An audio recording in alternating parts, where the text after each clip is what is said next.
Sentar, irmãos, por gentileza. Vamos dar continuidade aos nossos estudos, a nossa escola bíblica dominical. Não dominical, na escola bíblica, né? Dominical se fosse no domingo.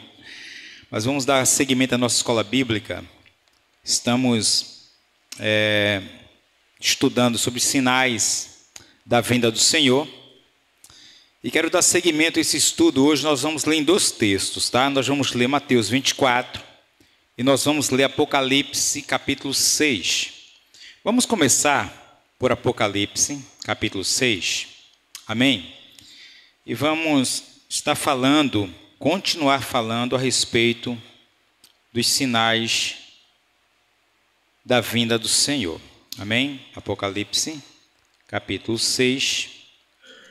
Vamos ler aqui alguns versículos. E à medida que formos tendo tempo, podemos dar continuidade. Amém? Apocalipse capítulo 6. E logo na sequência, Mateus capítulo 24. Então vamos fazer a leitura de Apocalipse. Versículo 1 em diante, diz assim: Vi quando o Cordeiro abriu um dos 7 selos, e ouvi um dos 4 seres viventes dizendo, como se fosse voz de trovão: Vem. Vi então, e eis um cavalo branco, e o seu cavaleiro com um arco, e foi-lhe dado uma coroa, e ele saiu vencendo, e para vencer. Quando abriu o segundo selo, ouviu o segundo ser vivente dizendo, Vem. E saiu outro cavalo vermelho, e ao seu cavaleiro foi-lhe dado tirar a paz da terra, para que os homens se matassem uns aos outros. Também lhe foi dada uma grande espada. Quando abriu o terceiro selo, ouvi o terceiro ser vivente dizendo, Vem. Então vi, e eis um cavalo preto, e o seu cavaleiro com a balança na mão. E ouvi uma como que voz no meio dos 4 seres viventes, dizendo, uma medida de trigo por 1 denário, 3 medidas de cevada por 1 denário, e não danifiques o azeite e o vinho. Quando o Cordeiro abriu o 4º selo, ouvi a voz do 4º ser vivente, dizendo, Vem. E olhei, e eis que um cavalo amarelo, e o seu cavaleiro, sendo este chamado Morte, e o inferno o estava seguindo, e foi-lhe dada autoridade sobre a 4ª parte da terra, para matar a espada, pela fome, com a mortandade e por meio das feras da terra. Agora, deixa um marcador aí nesse texto de Apocalipse, e vamos lá para Mateus, no capítulo 24, e vamos ler também a partir do versículo 1. Amém? E nós vamos ver, na realidade, o que esses dois textos, eles têm a ver um com o outro, o que está em comum nesses textos que nós estamos lendo. Amém? Então vamos lá. Mateus 24, versículo 1. Tendo Jesus saído do templo, ia se retirando quando se aproximaram dele os seus discípulos para lhe mostrar as construções do templo. Ele, porém, lhe disse, não vedes tudo isso? Em verdade vos digo que não ficará aqui pedra sobre pedra que não seja derribada. No Monte das Oliveiras, achava-se Jesus assentado quando se aproximaram dele os discípulos em particular e lhes pediram, dizendo, quando sucederão essas coisas e que sinal haverá da tua vinda e da consumação dos séculos? E ele lhe respondeu, vede que ninguém vos engane, porque muitos virão em meu nome, dizendo, eu sou o Cristo, e enganarão a muitos. E certamente ouvireis falar de guerras e rumores de guerras. Vede e não vos assusteis, porque é necessário assim acontecer. Mas ainda não é o fim, porque se levantará nação contra nação, reino contra reino, e haverá fomes e terremotos em vários lugares. Porém, tudo isto é o princípio das dores. Então sereis atribulados e vos matarão. Sereis odiados de todas as nações por causa do meu nome. Nesse tempo, muitos hão de se escandalizar, trair e odiar uns aos outros. Levantar-se-ão muitos falsos profetas e enganarão a muitos. E por se multiplicar a iniquidade, o amor se esfriará de quase todos. Aquele, porém, que perseverar até o fim, esse será salvo. e será pregado este evangelho do reino por todo o mundo, para testemunho a todas as nações. Então virá o fim. Amém? Glória a Deus, né? Vamos trazer uma explicação a respeito desses textos que nós lemos. Amém, irmãos? A princípio, quando a gente começa a ler a respeito do sermão profético de Jesus, nós temos que partir de um princípio que é fundamental para a gente entender. A gente tem que entender esse texto, né, de Mateus 24, o sermão profético, a quem Jesus está se dirigindo. Porque quando a gente não tem uma percepção disso, a gente começa a misturar a questão do povo judeu e da igreja. É claro que a gente sabe que a igreja de Cristo, ela é fundada, ela é fundamentada, né, em Cristo, porém, de dois povos, o Senhor fez apenas um povo, do povo judeu e do povo gentil, todos quanto aceitaram a Cristo. Se um judeu confessar a Cristo como Senhor, ele se torna igreja. Então, ele é igreja. Mas observa aqui que nem todos, judeus, eles acreditam que esse Cristo que nós acreditamos, ele é o Messias. Eles não acreditam que esse Cristo que veio, que morreu, não é o Messias esperado. Se você ouvir um judeu ortodoxo, você vai saber disso. Eles não creem que esse Cristo que nós cremos, ele é o Messias, ele é o Filho de Deus. Eles estão esperando ainda o Messias virem.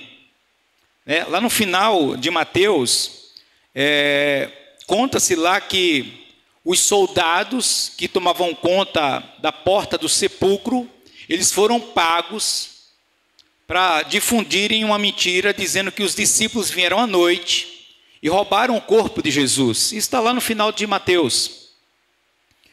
Mas, bom, a certeza é essa, que nem todos os judeus, eles acreditam que esse Cristo que nós acreditamos, ele é o Messias. Então, eles acreditam que esse Messias, ele ainda virá. Enquanto para nós, igreja, acreditamos que essa é a segunda vinda de Jesus, para eles, ele acredita apenas na única vinda de Jesus. Enquanto nós acreditamos que ele veio primeiro como cordeiro e depois virá como leão, ele veio para morrer e depois ele virá para governar, os judeus acreditam que Jesus apenas vem para reinar. Amém? Bom, então quando esse texto aqui ele é lido, nós temos que ter um entendimento. É claro que outras vertentes teológicas não vão entender dessa forma aqui, mas quando nós entendemos que há, digamos assim, um mover de Deus para o povo judeu e há um mover de Deus para a igreja, nós começamos a entender de fato aquilo que alguns textos começam a nos dizer. Então, esse texto é dirigido a quem? À igreja ou ao povo judeu? Com certeza, esse texto aqui de Mateus 24, ele é dirigido ao povo judeu. Tá bom? E algumas coisas aqui nesse texto, mais para frente, nós vamos ver, nós vamos perceber que Jesus está falando diretamente para o povo judeu. Amém? Se você ainda pegar esse mesmo texto aqui, olha, observa aqui no versículo 16, ainda do capítulo 24 de Mateus. Veja só. Olha o que Jesus fala aqui, e o que nos faz, é claro, dentre tantas evidências, acreditar que esse texto aqui ele é dirigido para os judeus. Então, os que estiverem na Judéia, fujam para os montes. Os que estiver sobre o eirado, não desça a tirar de casa alguma coisa. E quem estiver no campo, não volte atrás para buscar sua capa. Ai das que estiverem grávidas, das que amamentam naqueles dias. Orai para que a vossa fuga não se dê no inverno, nem no sábado.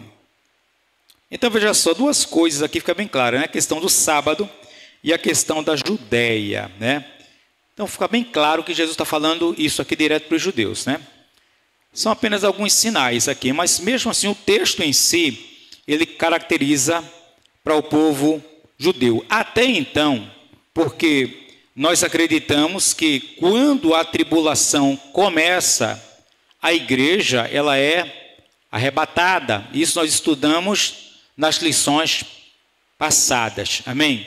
Então, Jesus, quando começa a falar aqui a respeito, dando explicação para os seus discípulos a respeito de quando isso acontecerá. Senhor, quando essas coisas irão se suceder? Eu creio que a primeira lição que a gente trouxe, a gente falou da primeira evidência de sinais, que seria o espírito do engano. Tá? O espírito do engano. E Jesus vai falar exatamente no versículo 5, é isso? Jesus fala no versículo 5, dizendo assim, portanto, ou melhor, o 4 e o 5. E ele lhe respondeu: vede que ninguém vos engane, porque virão muitos em meu nome, dizendo, eu sou o Cristo, e enganarão a muitos. Tá? Então, quando a gente começa a cruzar esse texto de Mateus com o texto de Apocalipse, então deixa eu ter um marcador de Bíblia aí em Mateus, e vamos lá de novo para Apocalipse. Então, em Apocalipse, no capítulo 6, o versículo 1, a leitura que a gente fez é a seguinte: vi quando o Cordeiro abriu um dos 7 selos, e ouvi um dos 4 seres viventes dizendo, como se fosse voz de trovão, vem, vi. Então, e eis um cavalo branco, e o seu cavaleiro com um arco, e foi-lhe dada uma coroa, e ele saiu vencendo e para vencer. Você lembra, quando a gente falou no estudo passado, a respeito de João, né? João, ele fica muito triste lá, porque ele não vê alguém que seja digno, porque não foi engaixado no céu, abaixo do céu, né? Nem na terra alguém que fosse digno. E um ser diz para ele, não chores, porque o Cordeiro que morreu e ressuscitou, ele abrirá. Então, esse texto do capítulo 6, ele é segmento daquela visão de Jesus. Então, a partir dali, Jesus, né, o Cordeiro de Deus, ele começa a abrir os selos, os 7 selos do Apocalipse, o Cordeiro começa a abrir. Vê no versículo, no capítulo 5, ainda de Apocalipse. Vi na mão direita daquele que estava sentado no trono um livro, escrito por dentro e por fora, de todo selado com 7 selos. Vi também um anjo forte, que proclamava em grande voz, quem é digno de abrir o livro e de desatar os selos? Ora, nem no céu, nem sobre a terra, nem debaixo da terra, ninguém podia abrir o livro, nem mesmo olhar para ele. E eu chorava muito, porque ninguém foi achado digno de abrir o livro, nem mesmo de olhar para ele. Todavia, um dos anciãos me disse, não chores, eis que o leão da tribo de Judá, a raiz de Davi, venceu para abrir o livro e os seus 7 selos. Então vi no meio do trono e dos 4 seres viventes, e entre os anciãos de pé, um cordeiro, como tendo sido morto. Ele tinha 7 chifres, bem como 7 olhos, que são os 7 Espíritos de Deus enviados por toda a terra. Bom, esse cordeiro, ele é a representação do Cristo que morreu e ressuscitou. Falamos que os 7 chifres é uma manifestação da onipotência do Cordeiro, de todo o poder. E esses 7 olhos é a totalidade, ou é a definição da sua onisciência. Ele é sabedor de todas as coisas. Então, só alguém poderoso e só alguém que tivesse conhecimento sobre todas as coisas, que era digno para poder abrir esse livro e desatar os seus 7 selos. E os 7 selos começaram. Ele desatou o primeiro selo. E o primeiro selo que João diz que viu é um cavaleiro no cavalo branco, tá? E nós acreditamos, irmãos, que esse cavaleiro do cavalo branco, algumas pessoas vão dizer que esse cavaleiro é Jesus. Bom, nós não acreditamos ser Jesus, porque aí se dá o início daquilo que vai suceder. Porque imagina o seguinte, tá? Imagina que o relógio de Deus, ele travou o relógio profético dele, está travado. O relógio de Deus estava disparado, e em determinado momento da história, Deus travou o relógio dele. Tá? Então, muitas profecias bíblicas, elas estão esperando o tempo de Deus.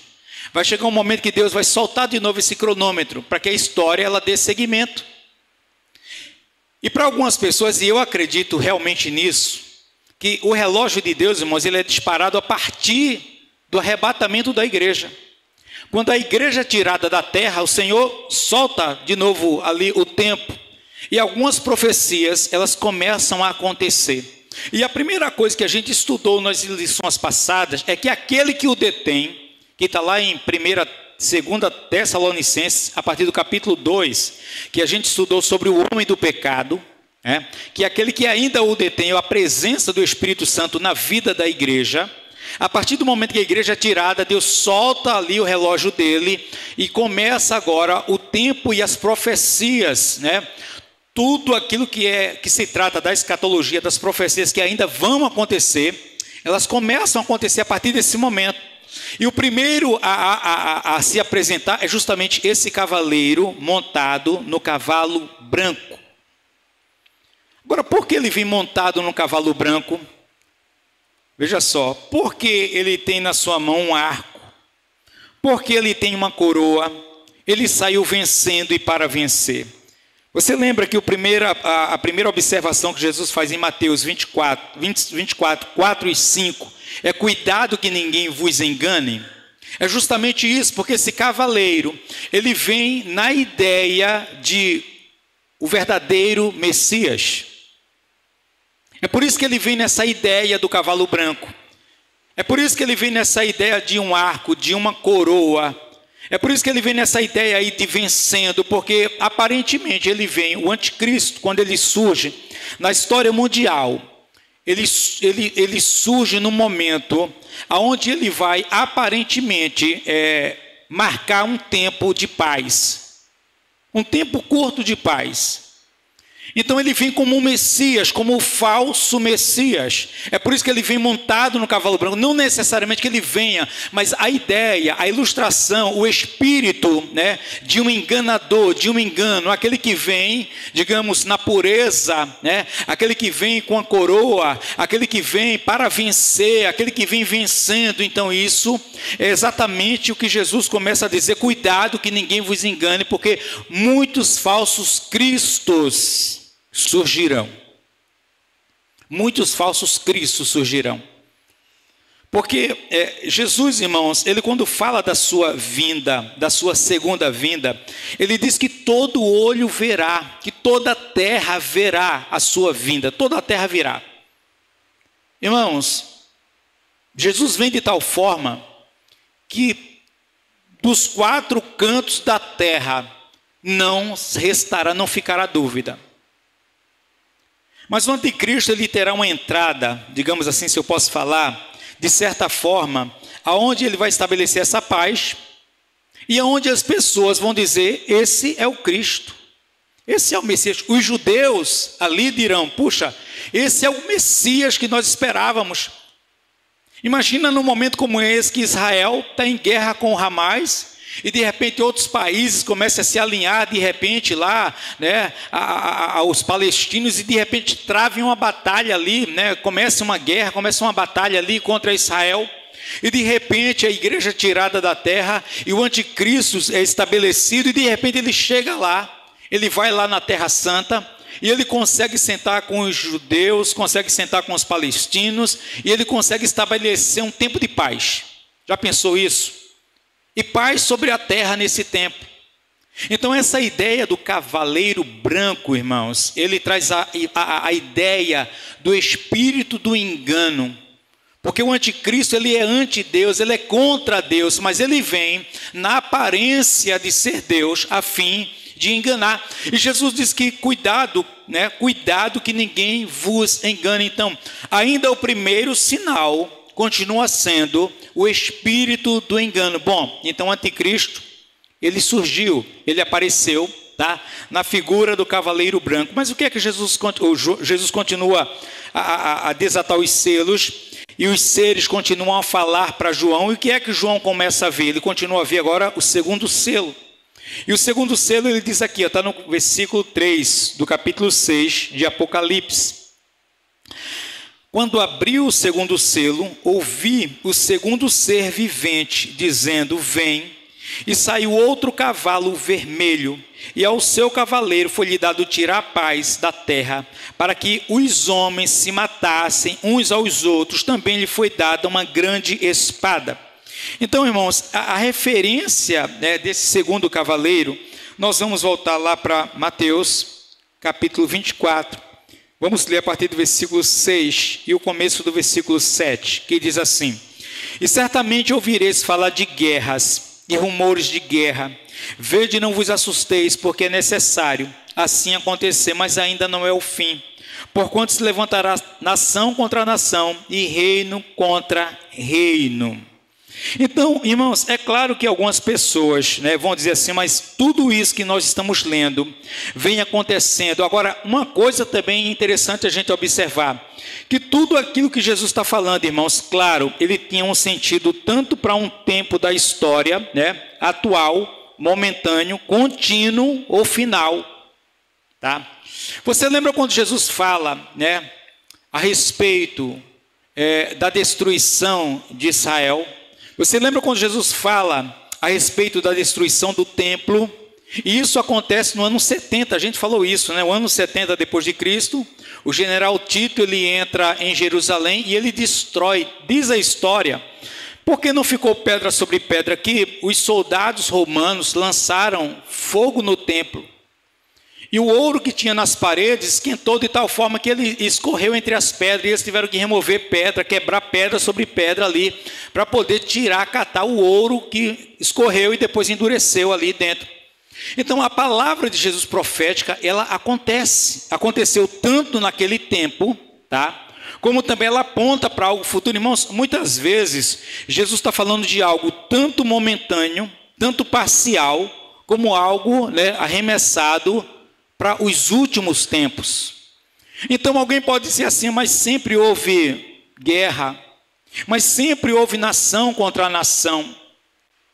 Mas observa que Jesus está falando de algo agora muito mais intenso. Porque logo depois que o anticristo estabelecer esse tempo, esse curto tempo de paz, ou dessa falsa paz, logo após haverá guerras.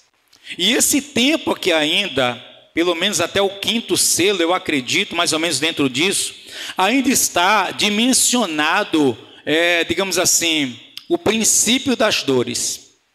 Então, o que é que esse cavaleiro vermelho, ele simboliza? Ele vem com uma espada na mão. Então, uma espada, ela tipifica o quê?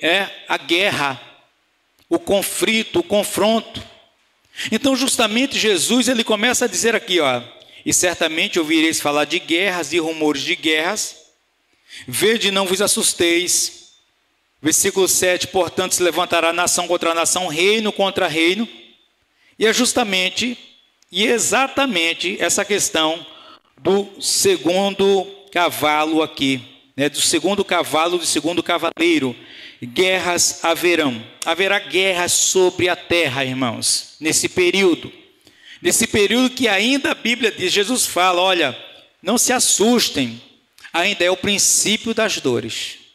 Veja só, observa, ainda é o princípio das dores. Agora, é claro, irmãos, que depois de uma guerra, imagina uma guerra, digamos assim, numa dimensão mundial, uma guerra mundial, não para a destruição da humanidade, mas haverá guerras, haverá morte.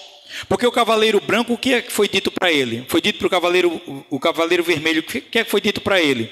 Foi dito para ele, para quê? Para tirar a paz da terra, para que os homens se matassem uns aos outros. É isso que foi dado. A missão dele é essa. Agora, é claro que depois de uma guerra, irmãos, o que é que acontece? Os países, eles cortam, não é verdade, suas relações. O que é que acontece também? Existe escassez. E é justamente quando surge, quando é desatado o 3º selo. Versículo 5 do capítulo 6 de Apocalipse. Quando abriu o 3º selo, ouvi o terceiro ser vivente dizendo, vem. Então vi, e eis um cavalo preto, e o seu cavaleiro com a balança na mão. E ouvi uma como que voz no meio dos 4 seres viventes, dizendo, uma medida de trigo por 1 denário, 3 medidas de cevada por 1 denário, e não danifiques o azeite e o vinho.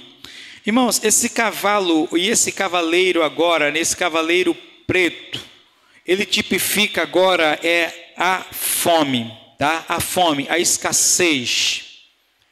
Imagina depois de uma guerra, onde plantações são destruídas, onde relacionamentos, onde países são cortados. Imagina o Brasil, que é um país que é exportador, né? O Brasil exporta muitos grãos, né? Carne, tanta coisa para muitos países que não conseguem produzir. E de repente, numa guerra, né, que surja, plantações são queimadas, são destruídas, ou de repente a própria nação diz assim, não, o que a gente tem, a gente vai tentar segurar para a gente. Então o que vai acontecer sobre a terra? Fome, tamanha fome vai acontecer. E se a gente for voltar para o nosso texto, que está lá em Mateus, no nosso cruzamento de texto, vejamos lá, Mateus no capítulo 24, agora o versículo 7, a parte B. A parte B diz assim, e haverá fome, amém? E haverá fome. Então esse cavaleiro do cavalo preto, irmãos, ele tipifica a fome. Mas, pastor, mas há fome sobre a terra. Mas, irmãos, entenda que a escala daquilo que vai acontecer é muito maior, é coisa que ninguém nunca viu, que ninguém nunca ouviu. É algo numa escala muito maior e muito assustadora. E Jesus mesmo assim está dizendo, ainda não é o fim, isso é só o princípio das dores.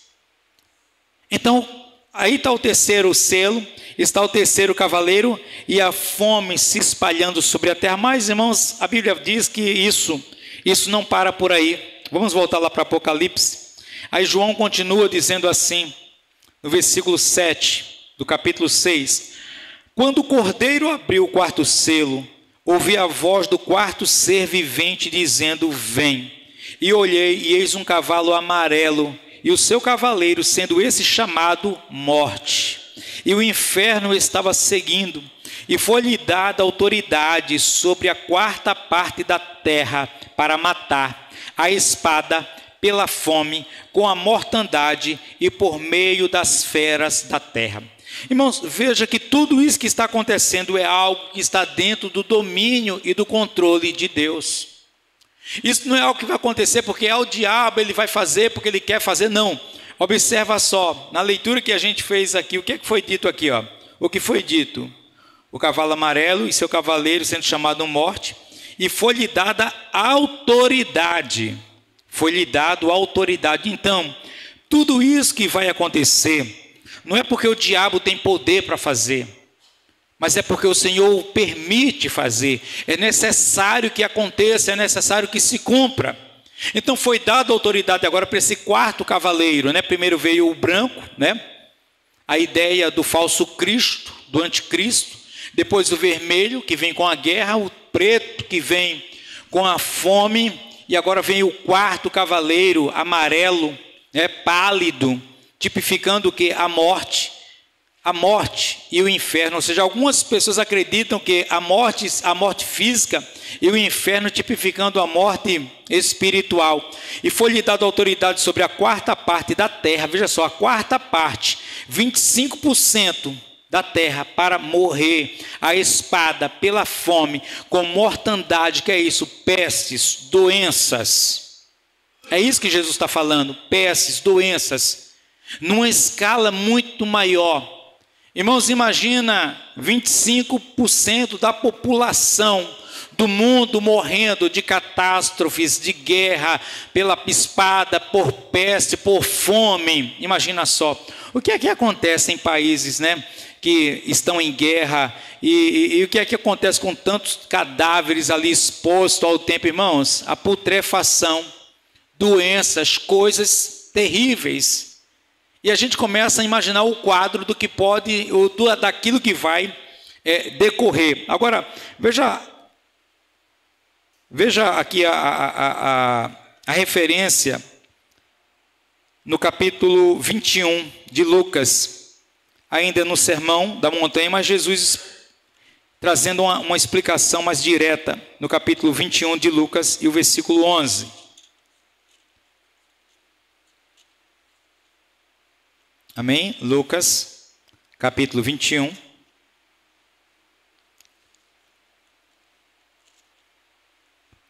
E o versículo 11. Também aqui, Lucas escreveu a respeito dos princípios das dores, mas esse detalhe aqui ficou muito bom para a gente. Veja só. Haverá grandes terremotos, beleza, mas veja só. Epidemias e fome. Veja só. Haverá grandes terremotos, epidemias e fome em vários lugares, coisas espantosas e também grandes sinais no céu. Então, exatamente isso daqui, irmãos, que o cavaleiro do cavalo amarelo, ele vem com essa autoridade de matar a quarta parte, ou seja, 25% da população global, tá? Ele vem matar a espada, pela fome, por mortandade, por meio das feras da terra. Então, ele virá com domínio de morte total sobre a terra. Agora, o que a gente começa a ver, irmãos, é que tudo isso daí são coisas que estão dentro ainda daquilo que Jesus está dizendo assim, mas Senhor, tanto terror é esse? Mas Senhor, que tanta coisa é essa? E Jesus dizendo assim, mas isso ainda é só o começo. Voltamos lá para o nosso texto de Mateus 24. Deixa eu ter um marcador aí em Apocalipse. E vejamos lá.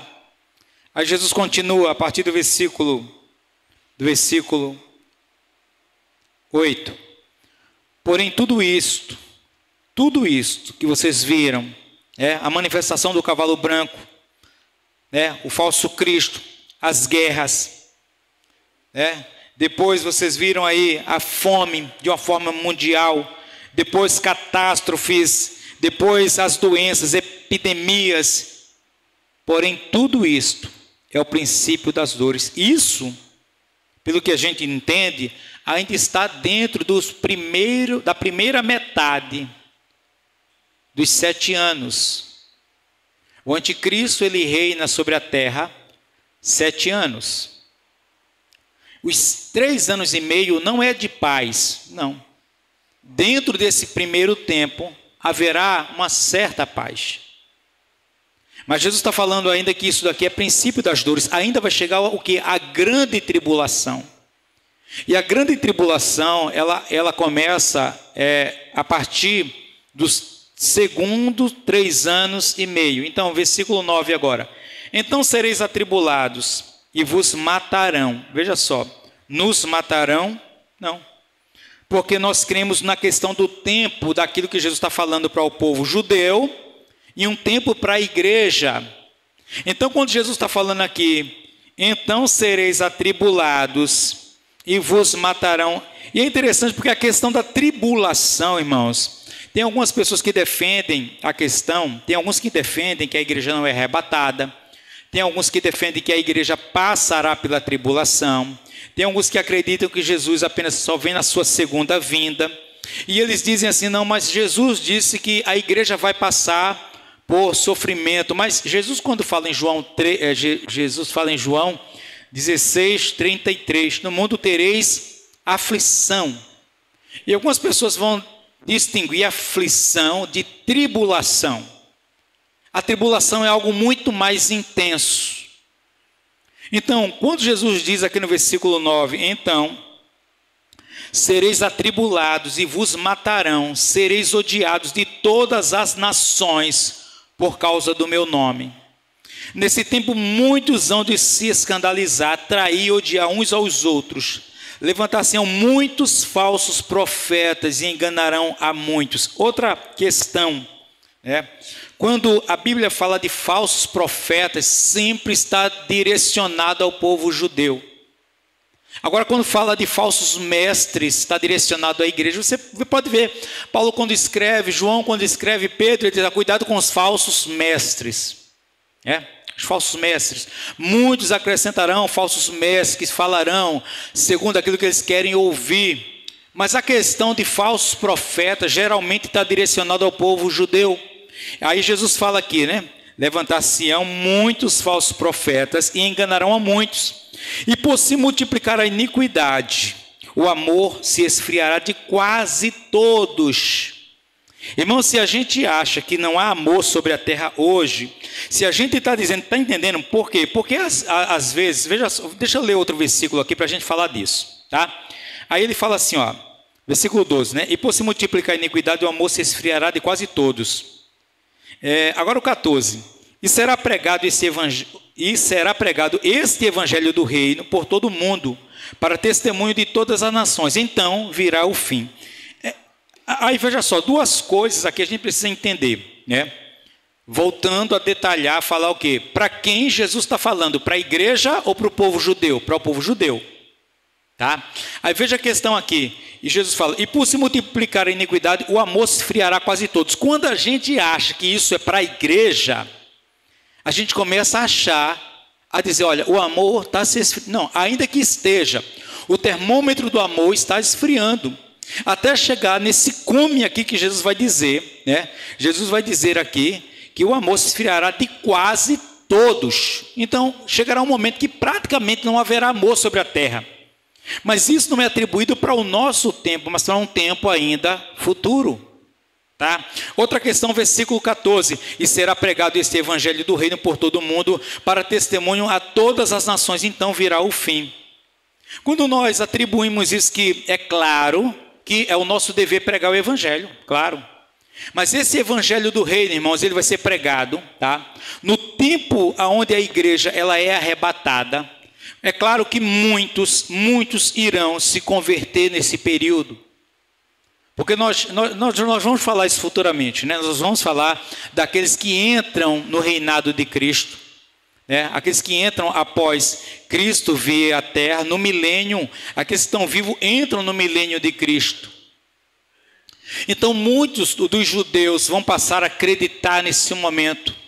Então haverá uma tribulação, uma perseguição, muitos serão mortos, entregar-se uns aos outros, pais entregarão seus filhos, filhos entregarão seus pais, porque haverá uma perseguição contra todo aquele que professa Cristo nesse período, e eles morrerão. E o interessante, irmãos, que isso daqui ainda tem tudo a ver com o texto que nós estamos lendo. Volta lá para Apocalipse capítulo 6.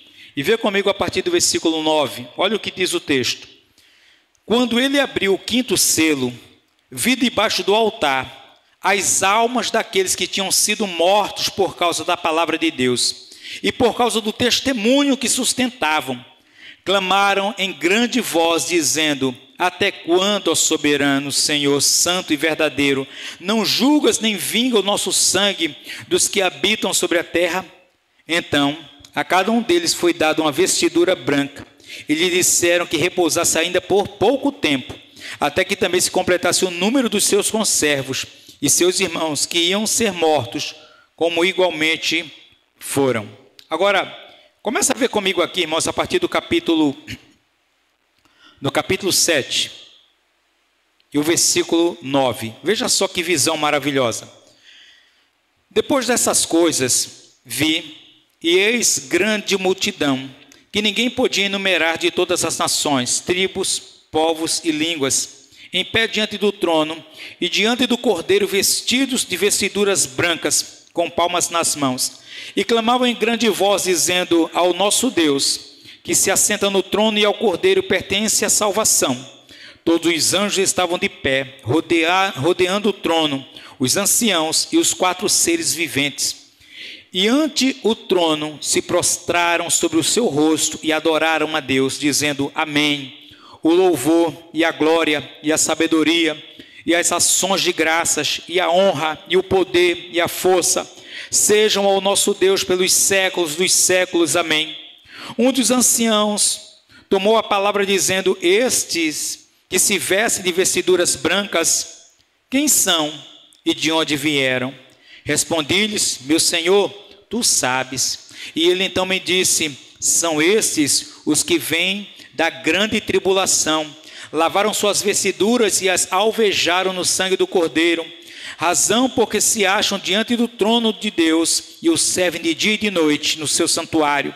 E aquele que se assenta no trono estenderá sobre eles o seu tabernáculo.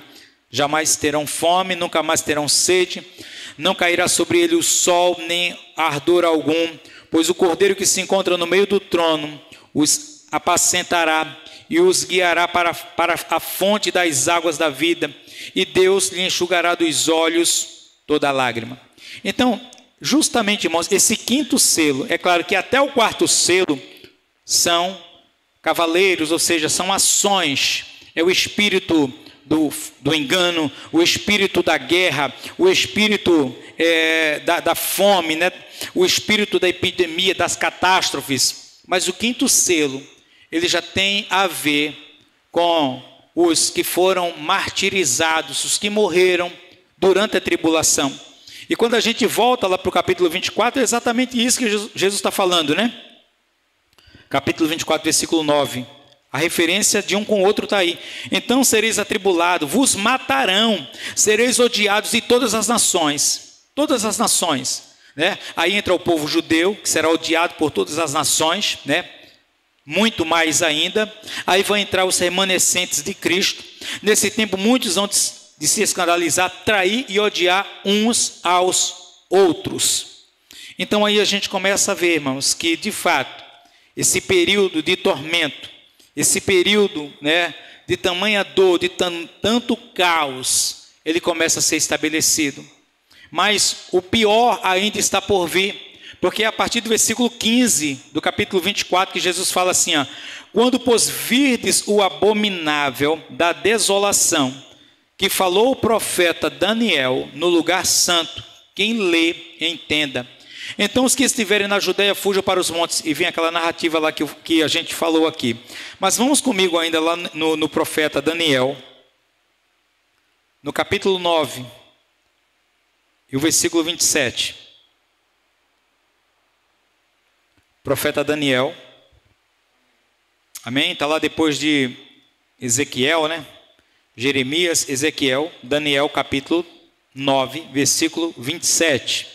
Então diz assim, ó, ele fará firme aliança com muitos por uma semana. Uma semana aqui tipifica o quê? 7 anos, tá? É o tempo do anticristo.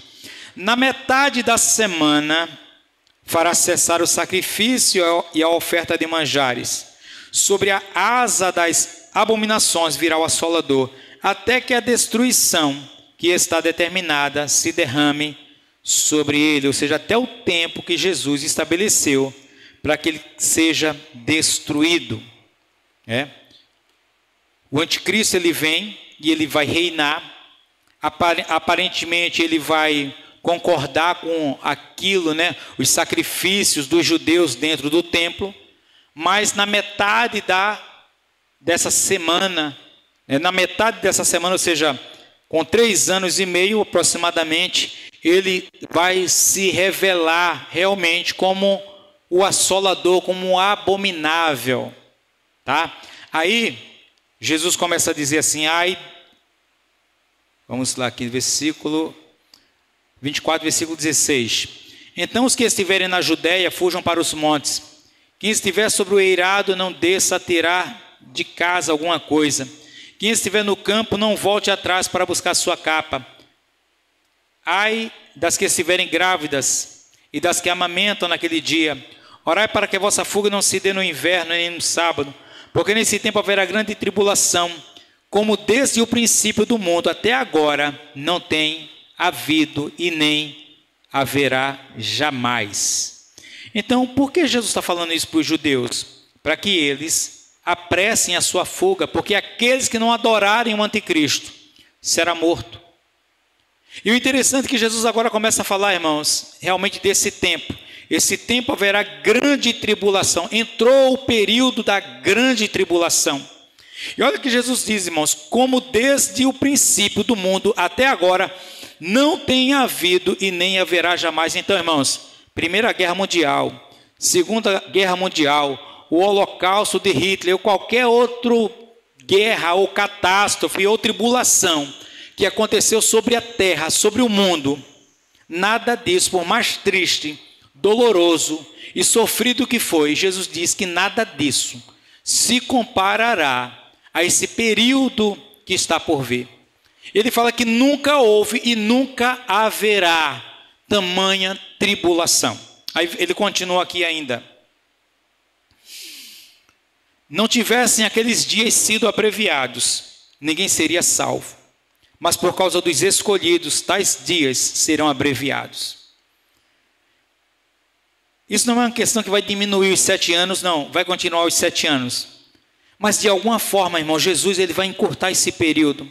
Esse tempo, não sei como, não sei se os dias vão ser menor, a noite vai ser, não sei. Mas ele fala que se esses dias não tivessem sido abreviados, ninguém seria salvo. Então, se alguém vos disser, eis aqui o Cristo, ou ei-lo ali, não acrediteis. Por quê? Porque, irmãos, nesse período agora, haverá tamanha tribulação sobre a terra, tanta tribulação sobre a terra, que haverá, algumas pessoas dizendo, olha, Jesus voltou, Cristo voltou. Muitos já estão anelando pelo retorno do Messias, porque observa, quanto ao arrebatamento, nós não sabemos o dia nem a hora. Nós não sabemos. Agora, para aquele que lê e entende, veja só, Jesus fala, quem lê, entenda. Ou seja, para aquele que conhece as Escrituras e estiver vivendo o tempo da tribulação, ele sabe que depois de 7 anos, Jesus vem. Ele sabe que no período de 3 anos e 6 meses, o anticristo vai se rebelar como homem do pecado mesmo, explicitamente, claramente. Então, algumas coisas dentro desse tempo, ela fica muito mais fácil de ser observada. Tá? Então, veja só. Então, muitos vão dizer, a aflição vai ser tão grande. E, de repente, até a busca para matar, para destruir os que professam a Cristo. Então, correrá notícia dizendo, olha, Jesus está em tal lugar. E muitas pessoas, pela aflição, pela angústia, correrão para lá. E quando chegar lá, vai ser simplesmente uma emboscada. Então, Jesus já começa a dizer aqui, ó, então, se alguém vos disser, eis aqui o Cristo, ou ei-lo ali, não acrediteis, porque surgirão falsos cristos e falsos profetas. Mais uma vez, Jesus falando em profetas, operando grandes sinais. O anticristo não vê na eficácia de Satanás, não é isso que a Bíblia diz? Ele fará até fogo descer do céu e prodígio para enganar, se possível, os próprios eleitos. Veja que vos tenho predito. Portanto, se vos disserem, eis que ele está no deserto, não saiais, ou ei-lo no interior da casa, não acrediteis, porque assim como o relâmpago sai do oriente e se mostra até no ocidente, assim há de ser a vinda do Filho do Homem. Onde estiver o cadáver, aí se ajuntarão os abutres. Amém? Então Jesus está dizendo, irmãos, que será nítido, será claro, será totalmente claro a sua vinda nesse período. Então ele está dizendo para aquelas pessoas que estiverem enfrentando o período da grande tribulação, quando disserem, eis o Cristo, eis que ele veio, está em tal lugar, não creiam, porque Jesus diz que não será de uma forma isolada, alguns verão, não, todo olho verá, amém? Todos verão. Aí o versículo 29 até o 31, para a gente encerrar hoje, diz assim, logo em seguida a tribulação, veja só, cessou a tribulação, acabou os 7 anos de tribulação. Logo em seguida da tribulação daqueles dias, o sol escurecerá, a lua não dará sua claridade, as estrelas cairão do firmamento, e os poderes dos céus serão abalados. Então aparecerá no céu o sinal do Filho do Homem. Todos os povos da terra se lamentarão, e verão o Filho do Homem vindo sobre as nuvens do céu com poder e muita glória. E ele enviará os seus anjos com grande clangor de trombeta, os quais reunirão os seus escolhidos dos 4 ventos, de uma a outra extremidade dos céus. Tá? Então veja, irmãos, que mesmo assim, depois da tribulação, Jesus está dizendo aqui que haverá catástrofes, o sol escurecerá, a lua não dará claridade, as estrelas cairão do firmamento, os poderes dos céus serão abalados. Irmãos, coisas, você já assistiu aqueles filmes catastróficos, de tsunami, de abalo sísmico, de tufão, de furacão, irmãos, eu acredito que será coisas desse nível, imagina o firmamento, estrelas, meteoros, não para destruição total da terra, mas parcial, como a terra ficará, ondas, eu acredito, irmãos, ondas, terremotos, ventos. Acredito que se algo cair na terra e tirar a terra do seu eixo, quantas coisas podem acontecer. Aí Jesus fala, depois disso daí, então aparecerá no céu o sinal do Filho do Homem. Aparecerá um sinal, ou seja, muitos acreditam que é o próprio Cristo, ele é o sinal, todo olho verá, e ele enviará seus anjos com clangor de trombeta, os quais reunirão os seus escolhidos, ou seja, aqueles que suportaram, que viveram, que conseguiram escapar do tempo da tribulação. Possivelmente muitos dos crentes judeus agora serão ajuntados. E aí, dar-se-á seguimento àquilo que vai acontecer. Amém, irmãos? Que a gente possa nos firmar ou se firmar cada vez mais no Senhor. Jesus está perto de voltar. Amém? E tudo isso são sinais da vinda do Senhor.